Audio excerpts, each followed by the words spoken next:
Swayam Prabha. Digital India. Educated India.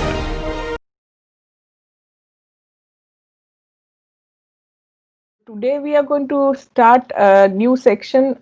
It is a continuation of the second law, but what we are going to pinpoint is the criteria for spontaneous change. Some of it we have already discussed, but here we are going to mark them as points, which is going to be the condition of equilibrium and what will be the criteria to decide where the spontaneous change is going to occur.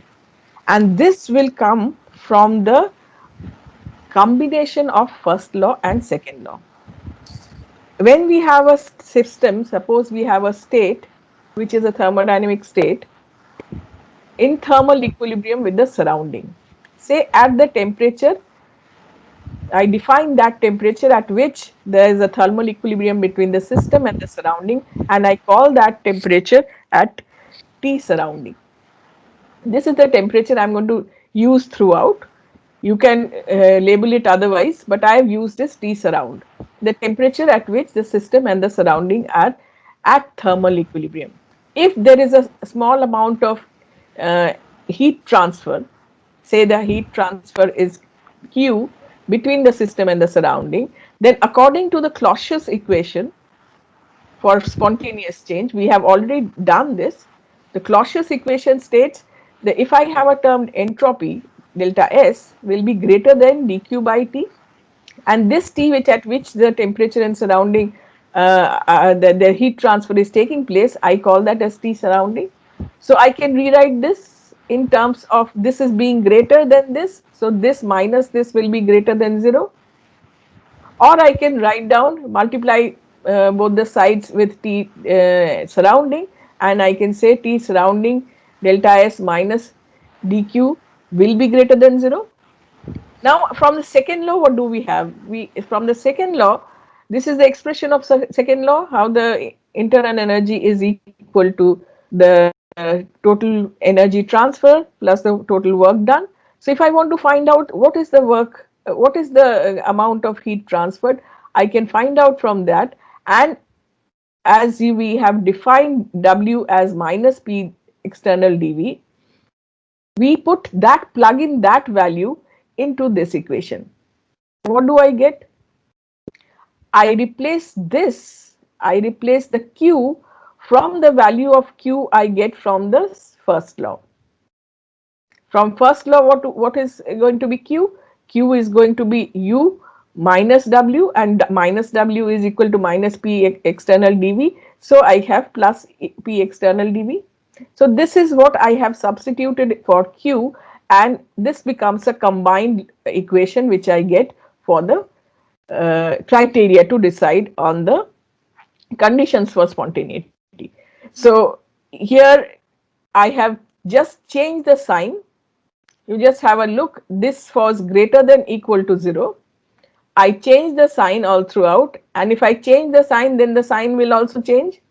This sign will also change. So this was supposed to be minus here, minus u minus p external dv. So this, if I take plus and make this minus, so the inequalities, inequality sign, not equality, the greater than equal to sign changes.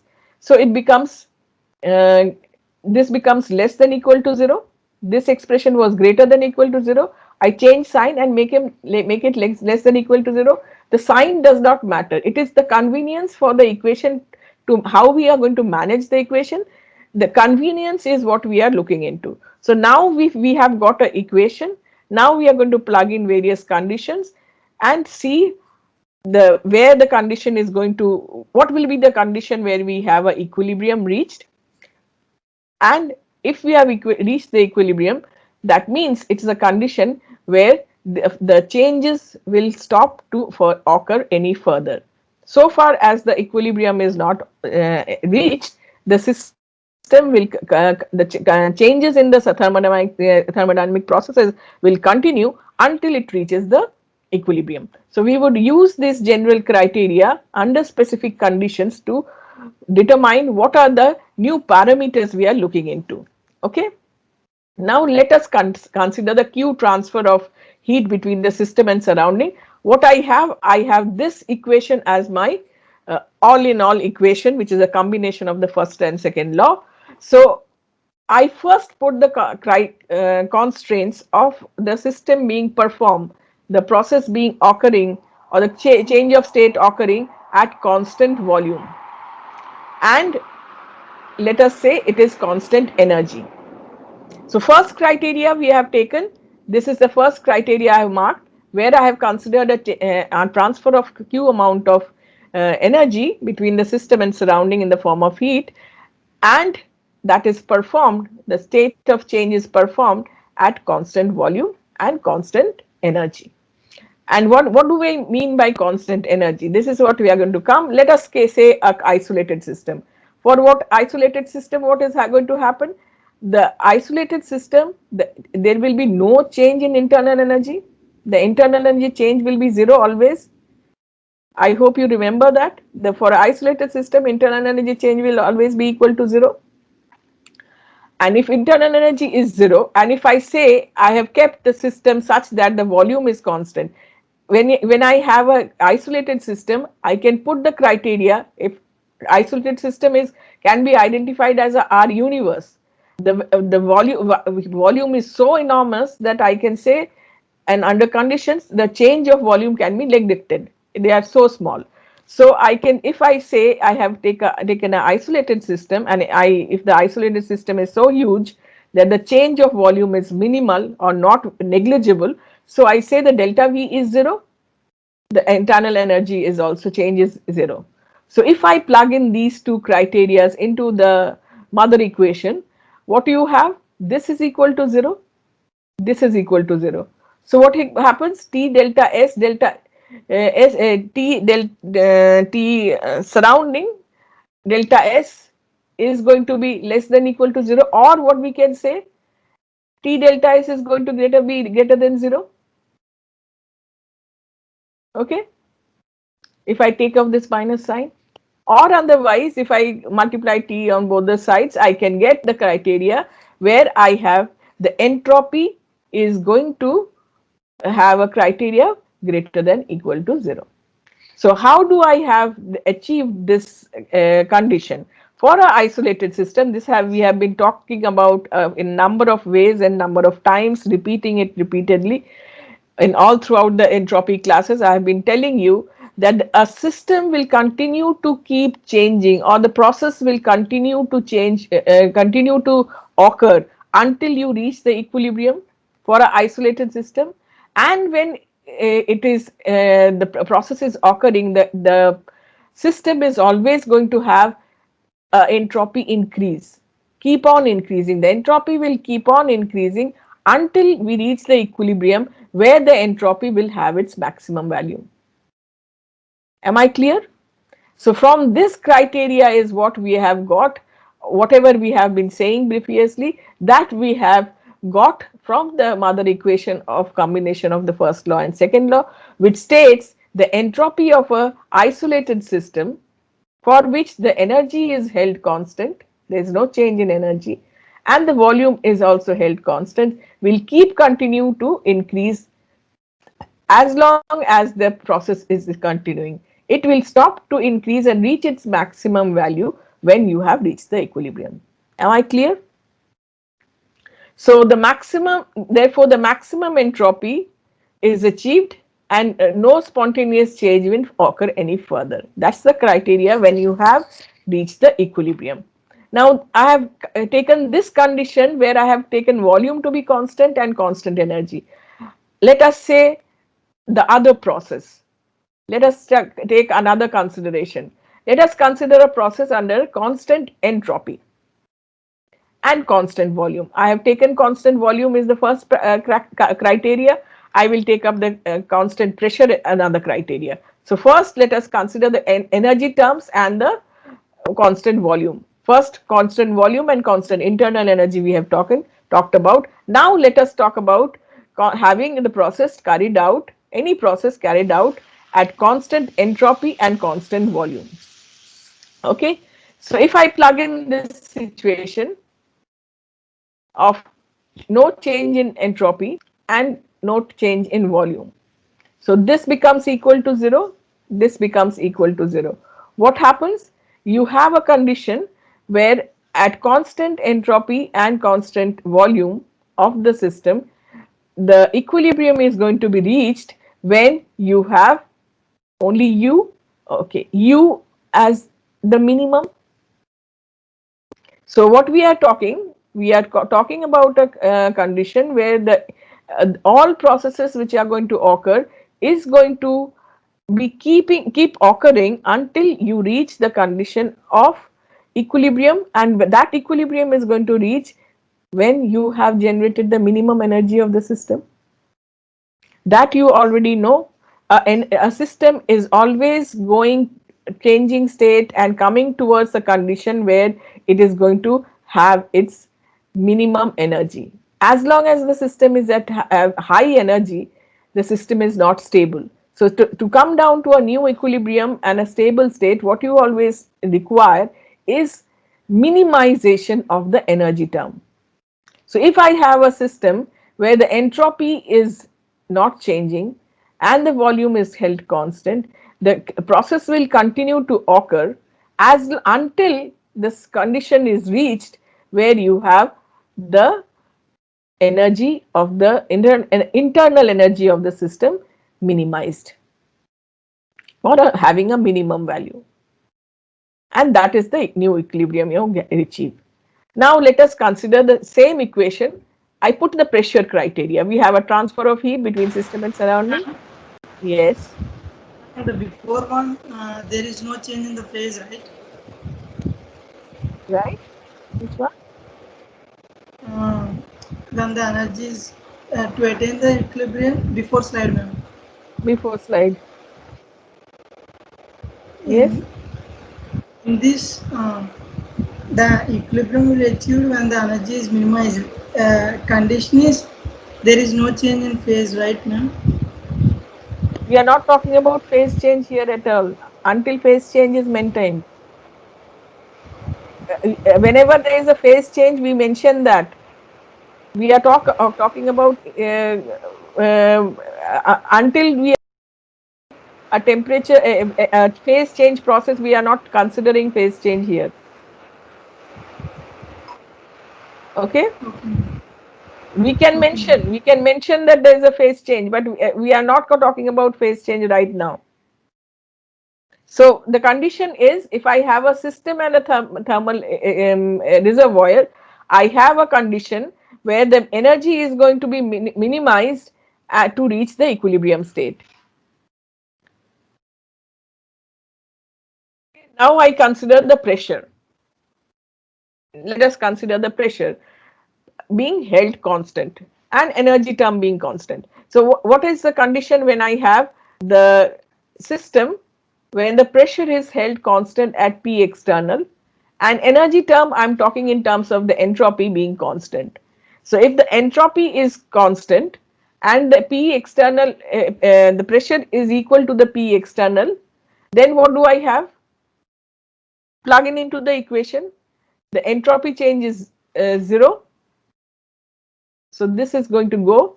So what you pressure is at P external. So this is going to remain P external plus U delta U will be less than equal to 0, or you can rewrite, and you know the term which is very relevant to you, that is enthalpy.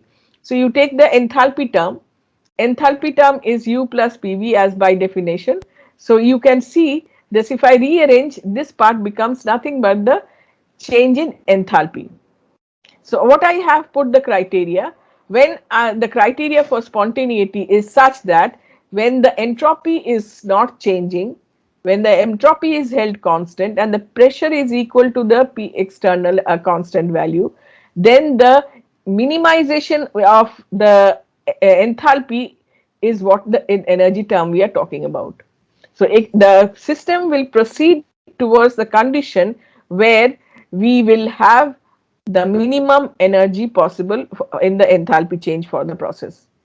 So, and as equilibrium is reached, you have the minimum enthalpy change associated for that process.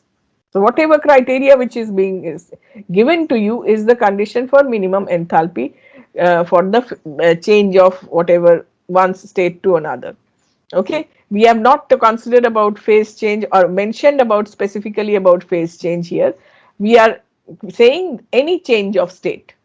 Any change of state whenever we are having, the energy is going to be driven, the state change is going to be driven by these sort of criterias. And what is the criteria? Here I have said, if I am having the condition where the entropy is constant and the pressure is held at constant P external, the criteria for spontaneity to occur, a reaction or a state to continuously occur from one to proceed from one state to another, will occur only as long as the enthalpy of the system is minimum, and it is going to be decreasing, and it's going to reach its equilibrium value when it reaches the minimum value of the enthalpy for that process.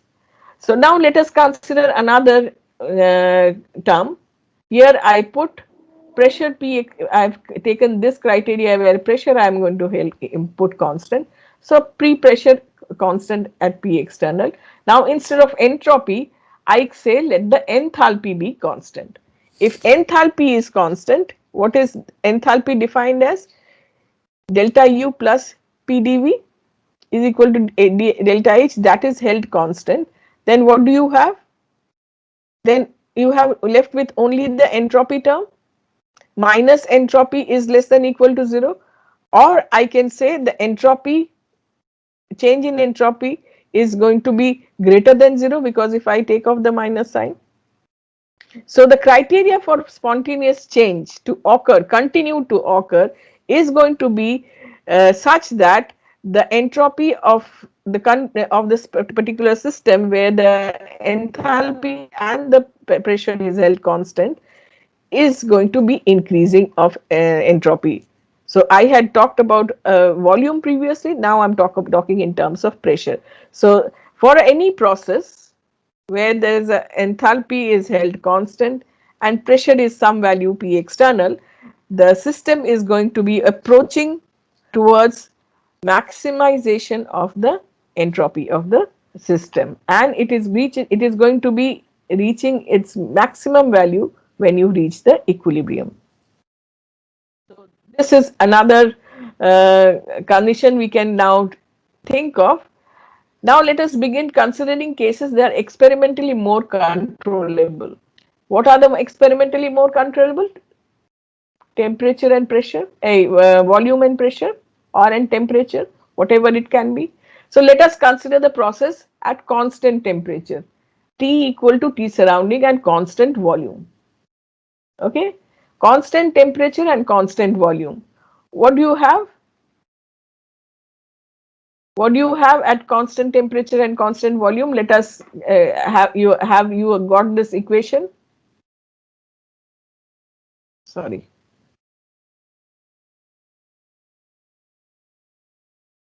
You got this equation? Constant temperature and constant volume, which is going to be vanishing. This part is going to vanish.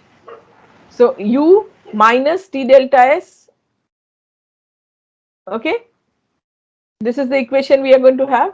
So U minus T delta S is going to be less than equal to 0. Now we define a new term. We take the U minus Ts as, and take this definition as Helmholtz energy.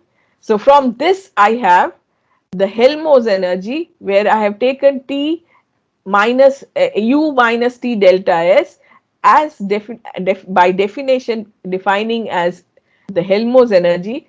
Some books write this as F, some write as A. I have used A. So this is the Helmholtz energy. So if I can write this as Helmholtz energy, then what I can write? dA, that is the change in Helmholtz energy, should be less than equal to 0. So the criteria for spontaneous change under constant temperature, with temperature being equal to the T, suppose that's T surrounding equal to T, then at constant volume I have the criteria that the energy, the Helmholtz free energy should be approaching towards a decrease, and it will reach the equilibrium when the value of the Helmholtz energy is minimum. Okay, so any process to continue to occur will have always a value of negative value of delta A, that is the Helmholtz free energy, for a system for which the volume is held constant and temperature is constant. So therefore, for a spontaneous process to occur at constant volume and constant temperature, equilibrium is reached when you have the Helmholtz energy reaching its minimum value. So that means the criteria for spontaneity is that you have a direction of the process to occur is towards the process where you have a value of delta A at constant volume is negative. Okay. I am saying this here because what we are going to talk about it the next is already known to you. Now let us consider temperature and pressure. Pressure being equal to constant, a P external, and temperature being equal to some constant T surrounding. Now plug in into this equation. Plug in into this equation. What you have? Pressure is being equal to P external and T is constant. What do you have? You have the entire equation here. You have the entire equation, right? The entire equation is here. And what is this? U plus P dV minus T delta S. You take out the new definition of this. You can take this as H and this as minus Ts. So you have a new definition of an energy which you call as the Gibbs free energy. Previously you had Helmholtz energy, now you have a Gibbs free energy. So when G is the Helmholtz energy plus PV, or we can write G equal to H, that is enthalpy minus Ts. I know you are very familiar with this equation. So if I have this equation, what is the condition for the spontaneous change? We say that the process is going to keep occurring at a given temperature and pressure, which is held constant, will keep occurring as long as the delta G of the system is decreasing.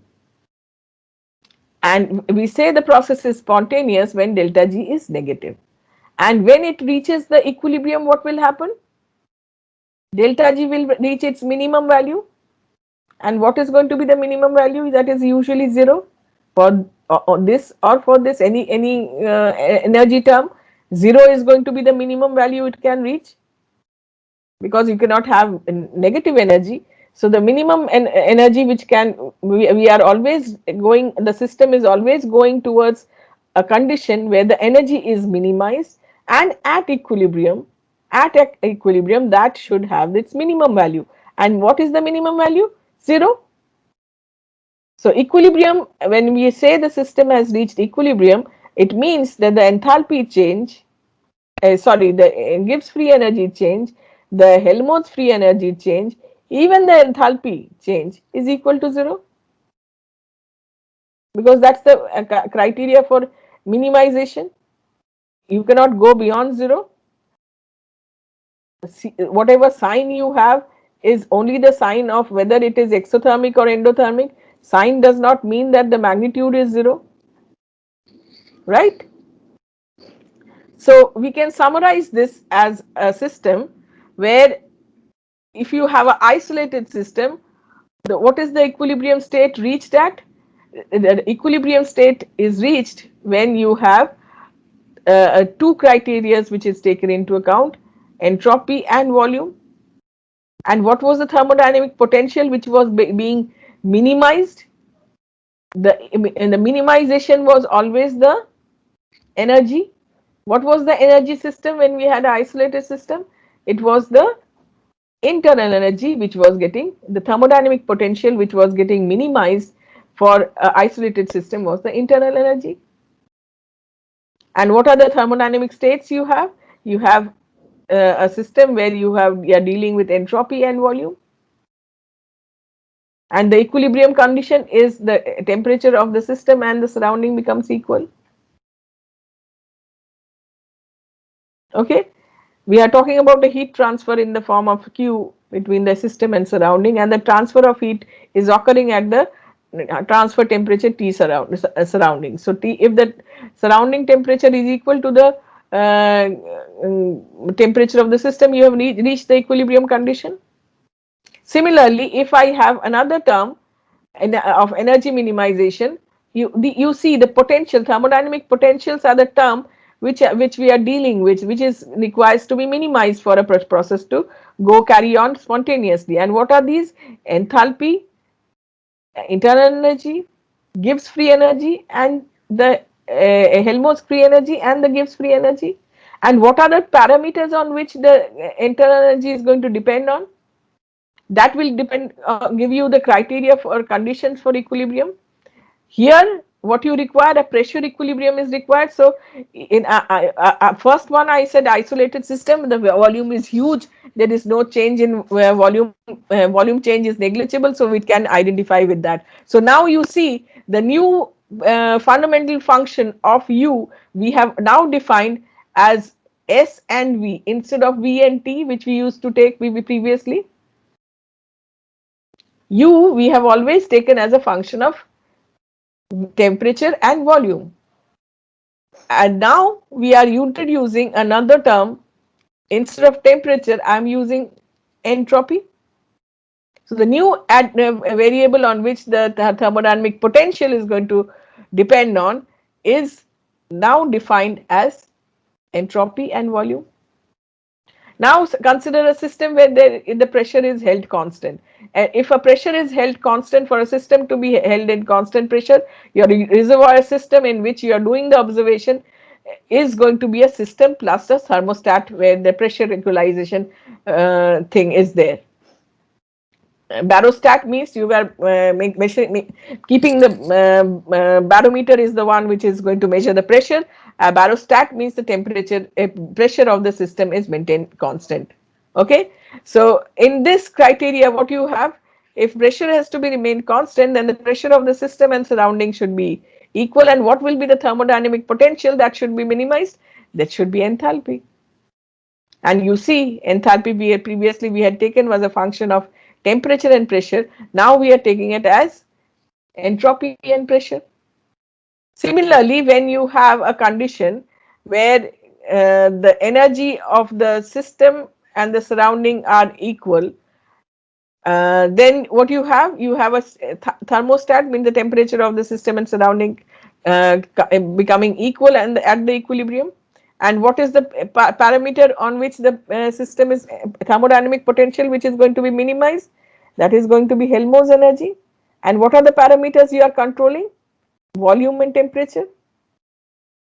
Similarly, if I have a condition where the temperature and the pressure has to be held constant, then what do you consider? You consider a system which is having a thermostat and a barostat, and the two parameters on which the equilibrium state is going to be determined is temperature and volume. And what is the criteria? The criteria is the new minimization of the new potential, thermodynamic potential G, which is being a function of P and T, and that will be the condition will be where the temperature of the surrounding and system are equal, pressure of the surrounding and system are equal, because you are using a thermostat and a barostat. Here you see, here I have not written anything. What will you consider? You do not have a constant, maintaining a constant volume cannot, it's very difficult. You cannot have a system where you can design for a constant volume, but obviously temperature can be equal to system and surrounding can be equated. Okay, so these are things which we have to deal with. And when we say, whenever we are having a minimization of entropy is the minimization of internal energy in an isolated system. So you have seen when we had said the process is going to continue to occur as long as the entropy of the system is increasing, and it will stop occurring when the entropy reaches its value, maximum value, and it flattens up. This is the diagram we had seen. If I can draw the same diagram for internal energy for an isolated system, then what should be the criteria? The energy should keep on decreasing as until you reach a condition where there is no further minimization possible, and that is the equilibrium, new equilibrium we are talking about. Clear? So what we have, the condition for reversible and spontaneous is whenever entropy is greater than 0, that means positive, and internal energy is negative, that there is a minimization of internal energy, is a process which will occur spontaneously reversibly. If the values of entropy change and internal energy change is equated, that means there is no change, then the system is at equilibrium. There is no change in entropy, there is no change in the thermodynamic potential EU. If there are no change, then the system is at equilibrium. And when we say that delta S is going to be negative, or delta U is going to be increasing, that is not a possible condition which we can have. The energy, the system cannot occur towards a direction where the energy of the system is going to much higher. Okay, so the criteria is to understand that you should have a minimization of energy and maximization of the randomness. Understood? So this being one, let us summarize this in one line. This is, you see the similarity. This is the Clausius equation. Delta S minus delta Q by T is greater than equal to 0. Now, if I have a process at constant volume, if I have a process at constant volume, then how do I find out delta U? I have substituted delta U with delta Q with delta U. How have I done that? For a constant Because your constant volume dV will be 0. The work done will be 0. That's why dq will be equal to du. volume is constant, means the pressure is equal to 0. So the constant value, the heat transfer at constant volume will be dqv, and dqv is nothing but du, right? Is dqv equal to du, or Yes. Yes, ma'am. dqv? Because dV will be 0. Yes. So you have here you can substitute the energy, the heat transfer at constant volume. This is internal energy divided by temperature is coming from the expression itself. And so if you can rewrite this, you have T delta S minus U delta U greater than equal to 0. What, consider a process where you have constant pressure. You see, this is the equation which we have. This is the Clausius separation equation. Clausius inequality can be simplified for various conditions of change, measurable changes. These are pressure, temperature, and volume are things which can be controlled by a person who is doing a study. So this will be difficult to do. Even this which can be done by the calorimetric experiment. But whatever expressions you have, you can be more relevantly understood if you are replacing Q in this expression with regards to the at constant volume, that the Q transferred at constant volume, Q transferred will be equal to change in internal energy. And if you have a constant pressure condition, then the Q at constant pressure is defined as enthalpy. So this is how you can get the equation for G for criteria for spontaneous direction, and we have introduced the two terms G and A. What happens when you have at equilibrium? At equilibrium, what will happen? the entropy, the and free energy, which is the free energy, Helmholtz free energy at constant volume and temperature will be equal to 0. Similarly, what will happen at equilibrium for delta G? Delta G at constant temperature and pressure will be also equal to 0, right? Delta G at equilibrium will also be equal to 0. And how do you find out? At constant temperature and pressure, the chemical reactions are spontaneous in the direction of decreasing delta G or gives free energy. This is not something that you do not know. You have learnt it from class 11, 12. So at constant temperature and pressure, chemical reactions are spontaneous in the direction of decreasing gives free energy. Maximum additional, I'm saying additional, that means most of the work is expansive work. That means I'm associating the non-expansive work. Maximum non-expansive work is given by the change in Gibbs free energy. You have to understand this. If you have a condition where you have non-expansive work, that work, the maximum non-expansive work, is going to be given by the change in delta E at G, and this is going to be something which we are going to relate or correlate when we are talking about in electron transfer process or electrochemical equilibrium. There also we are going to talk about this. The G is, we are going to continue to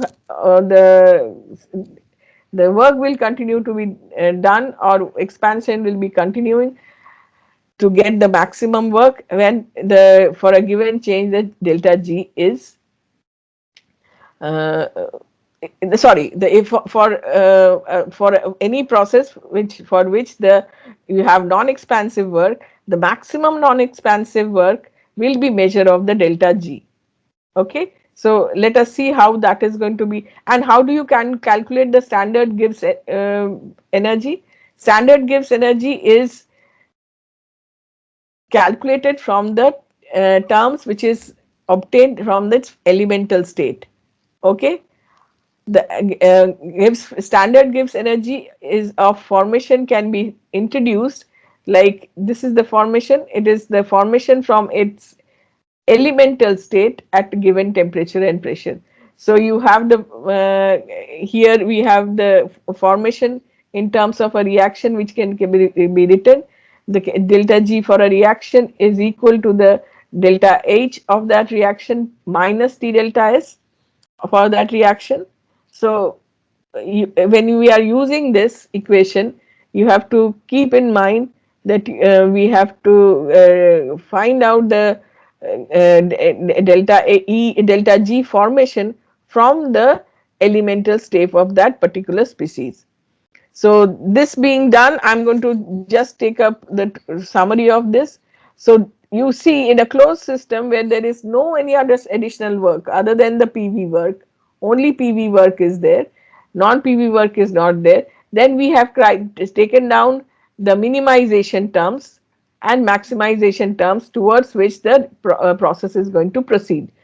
Any process we are trying to carry out will proceed only when you have these criteria which has to be attained for a closed system, and only when there is a expansive work taking place. What is that?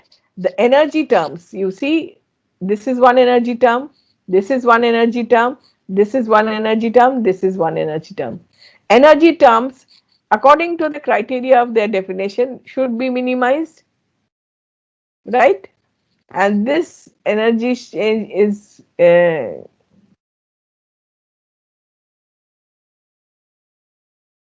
yes, there is something problem. Can you hear me? Yes, ma'am. Okay, there was a problem somewhere. Okay, so now we can see for a closed system, the energy terms should be minimized. All the energy terms which we have for each of the criteria associated with the conditions we are going to have that minimization of energy term. You see, energy is internal energy, enthalpy, Gibbs free energy, and Gibbs free energy and Helmholtz energy, all these energy terms are being minimized. And what is getting maximized as the criteria for spontaneity is actually the entropy of the universe should keep increasing. This is the entropy requirement. So entropy of the system or whatever criteria we are putting will always have a tendency towards increase. And see, please note the variables on which we are going to keep the system held constant. As long as Gibbs free energy is concerned, I know you will remember it is done at constant temperature process. Any constant temperature pressure process is governed by delta G. If you are having a process carried out where we are maintaining a volume of the system constant, then and the temperature variation, then we are actually evaluating the Helmholtz free energy, and that too will occur towards the minimization for reaching the equilibrium state. So what happens when you are talking about U and H? You have previously defined in terms of the written down the partial difference in terms of the temperature and volume, and for this temperature and pressure, here we have replaced the temperature with the entropy. And if this can be done, I had told you that we are going to find out what is going to be the change of entropy with various parameters. That is what we are going to reach. So these are the six conditions which we have for the criteria set for the spontaneous change to occur, and the process will continue to occur until you reach the equilibrium. At equilibrium, what will happen? Remember, these are not just greater than or less than terms. There is always a greater than equal to term associated. We are not writing the equality sign, but usually we can write there is a greater than equality sign involved here, not just the greater and less than sign. Greater than inequality sign is usually written when you are writing the uh, values of not absolute values, predicting the values of delta H, delta U, and delta S. What we should know, we should have the criteria on which we are going to be having minimization, and for a reversible process, we can have this inequality replaced by an equality sign. So if I want to separate out, as long as the process is occurring, I keep greater than or less than sign. When I see the process is reversible and it is reaching equality, then I put the equality sign, right?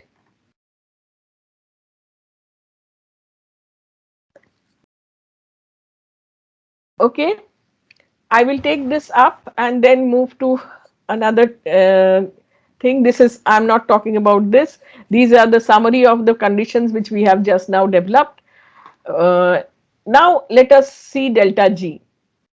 Delta G should be negative when the process is supposed to be spontaneous. This is how we have defined all the time. It is not new. I'm not going to talk about. You have also taken the signs of the delta H and delta S to find out the condition at which the spontaneity will keep occurring.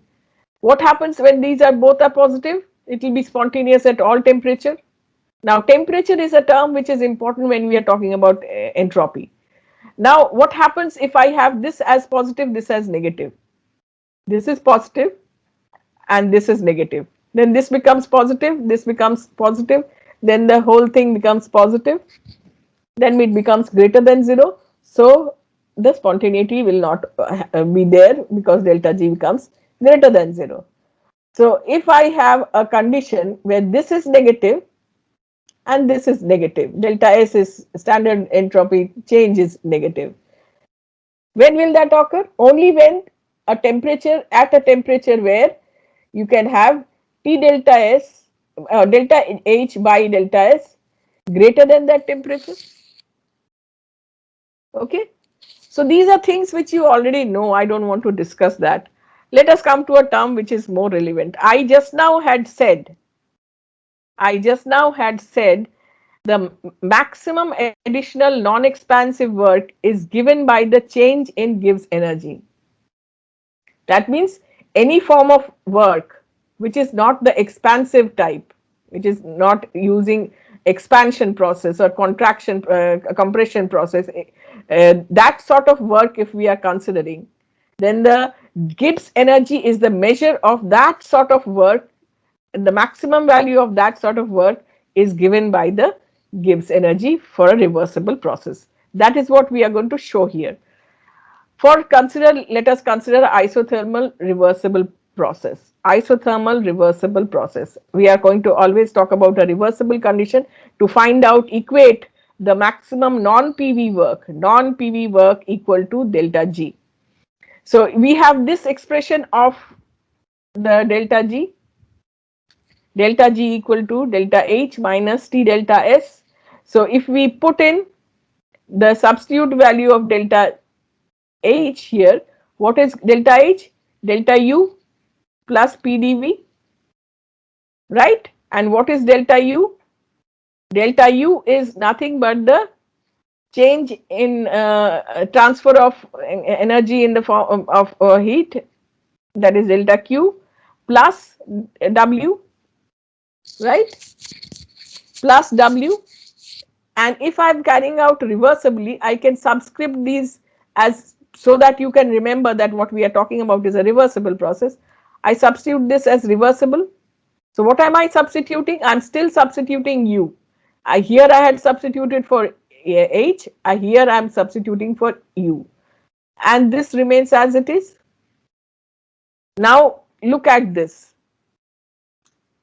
What do I have? What do I have? What is delta Q reversible? What is delta Q reversible? Delta Q reversible by T equal to delta S? Delta S into T. Okay. So delta S into T will cancel off, right? These two, the Q will be, delta Q reversible is nothing but T delta S, because that is how you define entropy. So this will cancel off. What you are left with? W and PDV.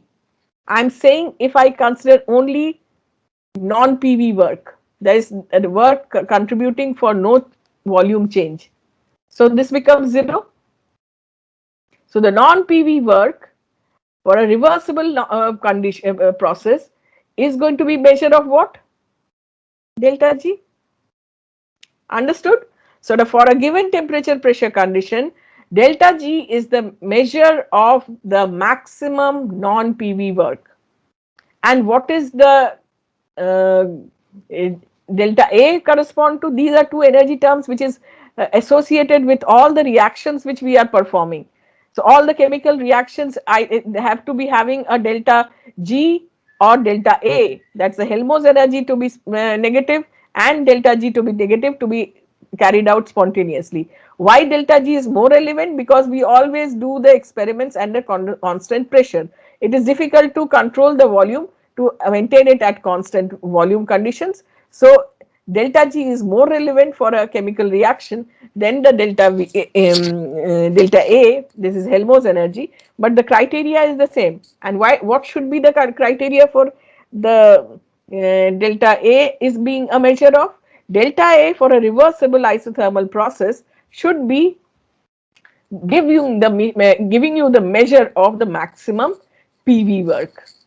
Okay, this is the measure of the maximum PV work, which is supposed to be the Helmholtz free energy.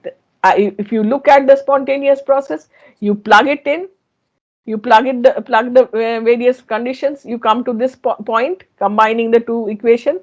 Now the work done here, the equality sign is going to be there when, if you are if the process is reversible. I have told you that. So this becomes a condition where this equation, I hope you understood. It's a combination of the first law and second law that we have already done in the just few minutes back. So this is the condition I have for a combination of first law and second law. So this is the equation I have. Now I can put the inequality, replace the inequality by equality sign. If I say it's the changes are reversible, okay. Now, what is the work done by the system? Work done by the system, if I can say this is the work done by the system, you replace that equal to T delta S minus du and dq reversible. Can I write this? Yeah, expanding this one. You forget about this part. We have already done this. You just focus at this. I'm rewriting this equation. Okay, I'm taken W in one side and U in one side. So what this is a follow up from this. I hope I don't have to do the numeric derivation, because this is something very trivial if you look into. So if I have this combination of two laws, I have this equation simplified, and from that I rearrange and I get this. I replace the inequality sign by the equality when I'm saying that I'm talking about a reversible process. And under reversible process, what do you have? The maximum dW, I do not write maximum, let it be W only, equal to T delta S Q reversible. Okay. Q reversible is coming from du. This is nothing plus Q reversible plus dW. So it is minus Q reversible minus dW reversible, because I'm putting the criteria of reversible. Okay. So this is how we get it. Now put in the equation delta A equal to, here what have I proved? Maximum work done is equal to the reversible work done. Now what I'm going to prove? I'm going to prove that the Helmholtz energy change at constant temperature is going to be measure of that maximum work done. That is what I have got it from here. This is the expression I have, delta U minus T delta S from the definition of Helmholtz energy. And what do I replace this with? This, I am replacing this with this equation, what we have done previously. And what is that? That is the reversible work done. So what I can write for a macroscopic change, the work minus W means what? The expansive work. Work done by the system. The work done by the system is equal to the decrease in the minimum value of the Helmholtz energy, and which is defined at a constant temperature and volume. So the maximum work done can be more or less than that of the U, delta U, according to the sign of the delta S. And if delta S is greater than 0, heat flows into the system to fuel that extra work. Am I understood? If you look into this, I think you will yourself understand if you put your mind. I keep repeating, it doesn't make any sense. What I said, any expansive work done by the system can be more. Here you see, can be more or less than the delta U. What will decide? The sign of delta G S. Previously you were talking about the same. We are talking about G in terms of temperature. Delta G in terms of temperature. Here I am talking about delta A in terms of temperature. The work done by the system can be more or less. It is going to be determined by what? More or less than the delta U is going to be determined by the sign of delta S. So if the delta is positive, if the delta S is positive, heat flows from the system to fuel the extra work. Think about it, and then these are things which is summarized. You want to look into it, it does not matter. You do not need to prove in all conditions of temperature, volume. You do not need to consider. Whatever I have done is all the things summarized in this chart. Whatever I have taken up, I have taken up here is what I have discussed in this criterias. These are the criterias I have taken. Based on that, this can be, if you want to understand analytically, you can see that each of them can be written as a tree, and various parameters being constant you can generate, but it is not important. What is important is to understand that any process will continue to occur as long as the entropy is changing, and it will reach its equilibrium value when the entropy reaches its minimum value. Or in other words, the a system will continue to change, continue to have a change in state as long as the energy terms are decreasing, and it will reach its equilibrium when the energy terms reaches its minimum value is, say, 0. This is all you need to remember, and the only other thing is you have to remember is the what is the things which you have to keep constant. If you are talking about entropy, if you are talking about maximization of entropy, what are the two criteria we have developed? Sorry, what are the two criteria we have developed? The entropy will be minimized, maximized when two systems are in consideration: constant V and constant pressure. When we are talking about constant pressure, we usually associate with the constant enthalpy condition.